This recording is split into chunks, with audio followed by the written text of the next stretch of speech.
Bismillahirrahmanirrahim. Assalamualaikum warahmatullahi wabarakatuh. Perkenalkan, nama saya Firman Safyuddin. Di sini saya akan menjelaskan tentang pengantar bisnis dari modul 1 hingga modul 3. Modul pertama adalah tujuan, pengertian, perilaku, dan pelaku dan perbedaan bisnis. Tujuan bisnis. Seorang pebisnis sudah barang tentu memiliki tujuan yang jelas, yakni antara lain kebutuhan yang beraneka ragam, vicious circles. Yang kedua adalah kebutuhan dan keinginan, need and wants. Terus yang ketiga adalah keuntungan atau laba, profit. Yang pertama adalah kebutuhan yang beraneka ragam, vicious circles. Awalnya bisnis adalah bertukar barang atau bertukar jasa, karena pada masa itu belum ada uang sehingga barter antar barang atau jasa. Sekarang pun hampir tidak berubah, yakni orang berbisnis untuk mendapatkan uang, dan uang akan dibelanjakan untuk memenuhi kebutuhannya yang belum dimiliki. Kemudian yang kedua adalah kebutuhan dan keinginan, need and wants. Kebutuhan pada dasarnya terbatas, dan yang tidak terbatas adalah keinginan. Orang berbisnis untuk memenuhi kebutuhan hidupnya, namun setelah kebutuhan hidupnya terpenuhi, lahirlah sebuah keinginan yang harus dipenuhi. Yang kedua ini adalah tujuan bisnis seorang bisnis, yakni untuk memenuhi kebutuhan dan keinginannya. Kemudian yang ketiga, keuntungan, laba atau profit. Semua orang sepakat yakni berbisnis ingin mendapatkan keuntungan atau laba, profit.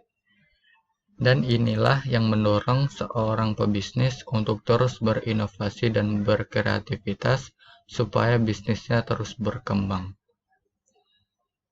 Walaupun sebuah keuntungan itu bukan hanya bentuknya materi ataupun uang, namun memberikan pekerjaan orang lain atau membuka lapangan pekerjaan serta dapat mengalokasikan pendapatannya untuk kegiatan sosial. Tujuan yang terakhir ini adalah untuk mendapatkan keuntungan atau laba. Kemudian selanjutnya, pelaku bisnis. Menurut Jeff Madura ada 5 pemegang kepentingan dalam berbisnis, yaitu yang pertama adalah pemilik atau owners, kedua creditors, yang ketiga karyawan, yang keempat penyedia material, yang kelima pelanggan. Yang pertama adalah pemilik atau owners. Pemilik adalah perusahaan yang pemilik saham atau pengelola yang menanggung resiko untuk berjalannya sebuah perusahaan tersebut dan menanggung jawab atas konsekuensinya apabila terjadi apapun dalam perusahaan tersebut. Kemudian yang kedua adalah kreditur atau penyedia pinjaman untuk memulai bisnis. Biasanya lembaga yang dipercaya oleh masyarakat adalah bank atau lembaga sejenisnya yang mau meminjamkan pinjaman. Yang tidak kalah penting adalah perlindungan yang diakui oleh pemerintah, yakni kreditur adalah pemberi pinjaman yang pertama untuk seorang pelaku bisnis. Kemudian yang ketiga, karyawan atau pegawai yang direkrut memiliki peran penting dalam sebuah bisnis. Karyawan itu adalah seorang yang bekerja dalam perusahaan yang membantu berjalannya perusahaan tersebut atau bisnis tersebut agar bisa berjalan dengan baik dan sesuai standar SOP-nya. Kemudian yang keempat, penyedia material atau supplier. Perusahaan manufaktur, keberadaan penyedia material atau supplier adalah sangat penting dan dibutuhkan untuk membantu kelancaran kegiatan proses produksi. Kemudian adalah penyedia material supplier seperti orang penjual kain atau bahan makanan untuk warung-warung atau penjahit. Nah, seperti itu. Kemudian yang terakhir adalah pelanggan. Pelanggan adalah pembelian produk untuk memuaskan kebutuhannya. Tanpa pembeli, bisnis bisa merugi. Puaskan pembeli, maka mereka akan menggunakan barang dan jasa kita lagi. Pelaku bisnis yang terakhir adalah pelanggan. Tujuan yang akhir adalah untuk menarik pelanggan, yakni agar pelanggan tersebut dapat kembali dan menggunakan bisnis kita, jasa kita lagi. Itu seperti apa? Seperti kita bisa memuaskannya atau memberikan pelayanannya yang terbaik. Tujuan pelaku bisnis yang paling penting adalah pelanggan. Kemudian lanjut ke batasan mendasar usaha industri atau bisnis. Kementerian Perindustrian memberikan batasan perusahaan industri yang terdiri dari kecil, menengah, dan besar, yakni sebagai berikut. Yang pertama adalah industri kecil, yang kedua industri menengah, yang ketiga adalah industri besar. Industri kecil yakni kegiatan usaha di bidang industri dengan nilai investasi paling banyak 200 juta, tidak termasuk nilai tanah dan bangunan. Kemudian yang kedua, industri menengah adalah perusahaan yang mempunyai kegiatan usaha di bidang industri dengan nilai investasi paling banyak 200 juta atau paling banyak 10 miliar, tidak termasuk nilai tanah dan bangunan. Kemudian industri besar.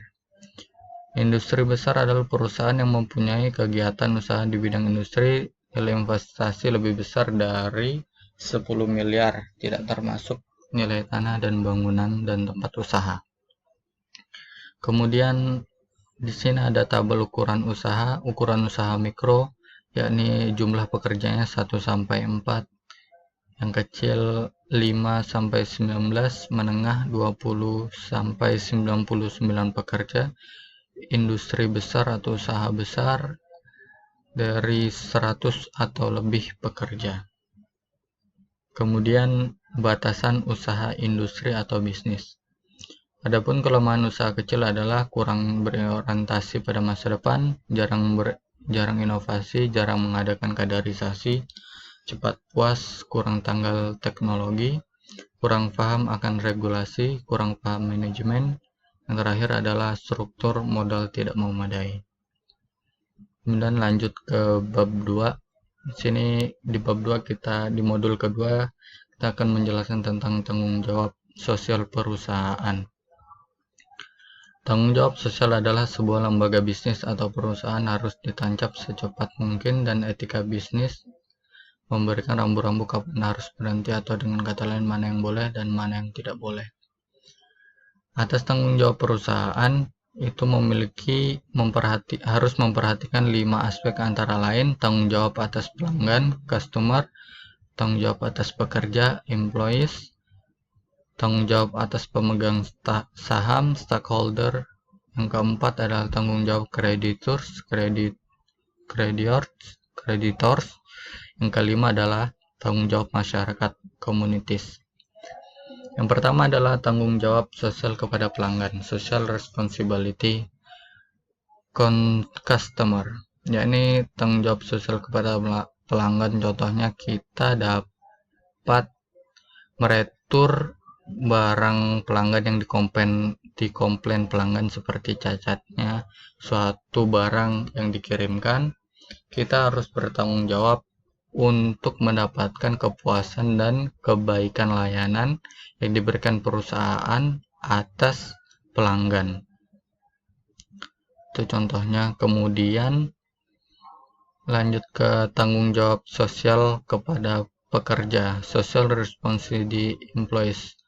Contohnya di sini adalah keamanan pekerja, memastikan tempat kerja adalah nyaman, baik tempat ataupun peralatannya, kemudian perlakuan pekerja, kemudian kesamaan kesempatan, kemudian bagaimana memastikan tanggung jawab bisnis, seperti keluhan prosedur, kode etik, undang-undang ketenaga kerjaan, dan juga seperti keselamatan dalam bekerja dan lain-lain yang perusahaan harus bertanggung jawab atas kepada pekerja.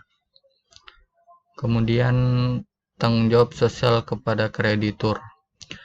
Jika suatu perusahaan ada masalah keuangan dan tidak dapat memenuhi kewajiban, maka perusahaan wajib memberitahukan kepada kreditor, dan biasanya kreditor tersebut memperpanjang jatuh tempo pembayaran, serta memberikan vonis dalam mengatasi masalah keuangan, seperti kewajiban keuangan, informasikan kreditur jika mempunyai permasalahan keuangan. Kemudian tanggung jawab sosial kepada pemegang saham. Perusahaan bertanggung jawab atas memuaskan pemilik pemegang saham. Manajer perusahaan memonitor keputusan perusahaan untuk meyakinkan bahwa mereka membuatnya untuk kepentingan pemilik, termasuk juga gaji karyawan. Kemudian selanjutnya adalah tanggung jawab sosial kepada lingkungan. Ya, proses produksi yang digunakan perusahaan juga produksi yang dihasilkan dapat mencemari atau merusak lingkungan, misalnya limbahnya masyarakat, limbah perusahaan yang tercemar kepada lingkungan dan berdampak kepada masyarakat di sekitar, dan ini merupakan tanggung jawab oleh perusahaan yang harus ditangani dan tidak boleh sembarangan.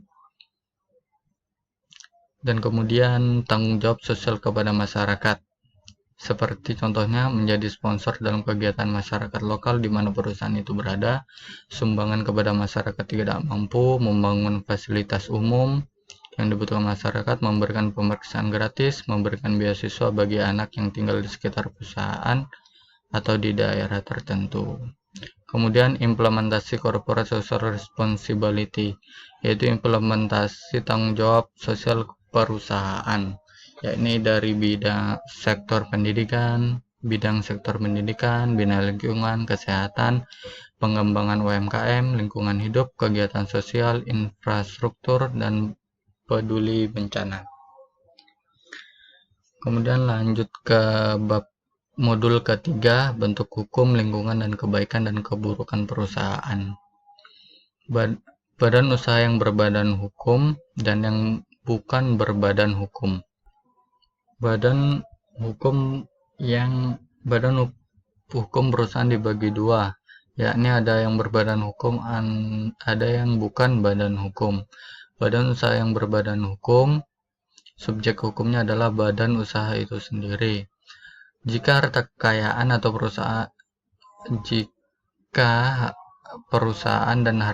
jika perusahaan pilot dan terkena dampak, maka hanyalah perusahaan saja yang disita, dan harta pengurus tetap bebas dari sitaan tersebut, karena dia badan usaha yang berbadan hukum. Contoh badan usaha yang termasuk badan hukum yaitu seperti perseroan terbatas, perusahaan negara, perusahaan daerah, koperasi, perjan, persero, dan yayasan. Kemudian badan usaha yang bukan berbadan hukum. Subjek hukumnya adalah orang-orang yang menjadi pengurusnya. Jadi bukan badan hukum itu sendiri karena ia bukanlah hukum sehingga tidak dapat menjadi subjek hukum. Contoh badan usaha yang bukan badan hukum adalah perusahaan perseorangan, firma, dan CV. Kemudian bentuk-bentuk perusahaan. Bentuk-bentuk perusahaan itu ada 3. Yang pertama adalah perusahaan perseorangan, perusahaan perkongsian, perusahaan perseroan terbatas. Contoh pertama adalah perusahaan perseorangan adalah perusahaan yang dimiliki satu individu. Akan tetapi dalam prakteknya badan usaha ini kerap kali merupakan perusahaan keluarga, yaitu perusahaan yang menggunakan seluruh atau sebagian keluarganya untuk menjalankannya. Jadi yang terlibat dalam perusahaan ini adalah sistem kekeluargaan. Kemudian kebaikan perusahaan, dan pasti ada kebaikan dan keburukannya. Yang pertama adalah kebaikan perusahaan perseorangan, seperti mudah didirikan, modal memulai usaha kecil, pengelolaan fleksibel dan bebas, kerahasiaan usaha terjamin. Oke, kemudian kelemahan dan keburukan perusahaan perseorangan. Yang pertama adalah pertanggungjawaban tidak terbatas. Maksudnya jika perusahaan ini memiliki hutang, maka tanggung jawabnya sampai harta pribadinya yang dipertaruhkan. Kemudian modal terbatas. Terbatas karena modal tersebut dari dirinya sendiri, tidak ada investor atau orang lain. Kemudian kualitas manajerial dan kualitas pekerjaan terbatas. Pemilik usaha belum tentu mempunyai pengetahuan yang mendalam tentang usaha yang dijalankan. Kemudian kelangsungan operasi perusahaan terbatas. Umur usaha sangat tergantung kepada keadaan dan sikap pemilik. Jika meninggal, maka sudah bisa dipastikan akan mati jika penerusnya belum siap. Kemudian perusahaan perkongsian atau partnership. Pada umumnya tidak banyak berbeda dengan perusahaan perseorangan. Ini adalah menggabungkan sumber daya yang dimiliki kedua belah pihak untuk kerjasama di bidang usaha yang diminati bersama. Ada dua jenis perusahaan perkongsian, yakni perkongsian secara umum, yang mana seluruh anggota bertanggung jawab dan aktif, serta perkongsian secara terbatas, yang mana yang terlibat hanya beberapa orang atau individu saja dalam pertanggungjawaban. Dan ada juga kebaikan dan kekurangannya. Kebaikan perusahaan perkongsian adalah lebih banyak modal dapat dikumpulkan karena jumlah orang yang banyak sehingga untuk menambah modal lebih mudah. Kemudian lebih banyak keahlian yang diperoleh. Kemudian umur usaha lebih panjang karena terdapat banyak orang, maka dalam pengelolaan mudah untuk regenerasi jika salah satu dari anggota meninggal. Kemudian kekurangan atau kelemahannya, perusahaan perkongsian masih terdapat masalah tanggung jawab yang tidak terbatas, tetapi ini berlaku hanya general partner yang harus membayar semua utang perusahaan bagi dari perusahaan maupun kekayaan pribadi. Kemudian kebutuhan untuk membuat perjanjian kerjasama. Hal penting dalam membuat perjanjian yakni modal yang ditanam sebagai anggota, gaji, dan pembayaran lain kepada anggota perkongsian yang akan menjalankan, cara pembagi keuntungan, dan cara menentukan ganti rugi kepada anggota yang keluar. Kemudian bentuk perusahaan yang terakhir, bentuk perusahaan perseroan terbatas. Bentuk perusahaan perseroan terbatas yakni kegiatan usaha yang didirikan berdasarkan badan hukum yang didirikan berdasarkan notaris, di mana dokumen dikemukakan di depan seperti tujuan perusahaan, saham yang dikeluarkan, usaha yang dijalankan, dan nama-nama pimpinan yang akan menjalankan perusahaan tersebut. Kepemilikan usaha. Perseroan terbatas merupakan perusahaan yang dimiliki oleh pemegang saham. Tanda kepemilikan tersebut tercantum dalam surat saham yang dibeli pasar saham. Perseroan terbatas dapat dibagi menjadi dua, yakni saham biasa dan saham preferred. Yakni saham biasa merupakan saham yang paling banyak jumlahnya dan pendapatan yang diperolehnya dinamakan dividen. Sedangkan saham preferred juga menerima dividen, tetapi jumlahnya ditetapkan pada ketika saham tersebut dijual. Kemudian kebaikan perusahaan perseroan terbatas. Yang pertama adalah tanggung jawab terbatas. Kemudian saham perusahaan mudah ditunaikan. Kemudian tanggung jawab terbatas, pengelolaannya lebih profesional. Pemilik saham hanya bertanggung jawab terhadap nilai saham yang lebih mudah memperoleh modal. Kemudian pengelolaannya lebih profesional. Pemilik bebas untuk memilih pemimpin perusahaan dari kalangan profesional. Kemudian keburukan atau kekurangan perusahaan perseroan terbatas. Pendiriannya lebih kompleks. Kemudian dua kali pembayaran pajaknya. Pajak pertama akan dibayarkan berdasarkan keuntungan yang diperoleh. Setelah bayar pajak keuntungan, akan dibagikan keuntungan kepada dividen dan dividen harus membayar pajak. Peraturan yang harus dipatuhi lebih banyak. Sukar merahasiakan perusahaan. Berbagai aturan yang perlu diperhatikan dan ditaati. Secara periodik, melaporkan data produksi dan data keuangan sehingga hal ini dapat diketahui masyarakat atau perusahaan lain. Kemudian dapat mengurangi motivasi kerja. Semakin besar perusahaan, semakin banyak pekerjaan. Berkembangnya jumlah perusahaan akan merenggakan hubungan antar pekerja, terutama atasan dan bawahan. Keadaan ini dapat mengurangi motivasi kerja sehingga sering perusahaan besar memilih bagian personalia ini berfungsi untuk menciptakan hubungan para pekerja dengan baik. Oke, lingkungan perusahaan bisnis. Ada beberapa lingkungan perusahaan bisnis yang perlu diperhatikan, yakni sebagai berikut. Yang pertama adalah lingkungan teknologi. Teknologi memiliki berbagai arti pada lingkungan bisnis yang mencakup nilai bagi konstituen mereka. Teknologi mencakup pengetahuan manusia, metode kerja, peralatan fisik, elektronik, dan komunikasi, serta berbagai sistem pengelolaan yang digunakan untuk melaksanakan proses bisnis. Yang kedua adalah lingkungan hukum dan politik. Yang ketiga adalah lingkungan sosial budaya. Yang keempat dan yang terakhir adalah lingkungan bisnis. Baik, mungkin ini saja yang bisa saya sampaikan. Jika terdapat kesalahan, saya mohon maaf, dan atas kekurangannya, saya mohon maaf juga. Akhir kata, Assalamualaikum warahmatullahi wabarakatuh.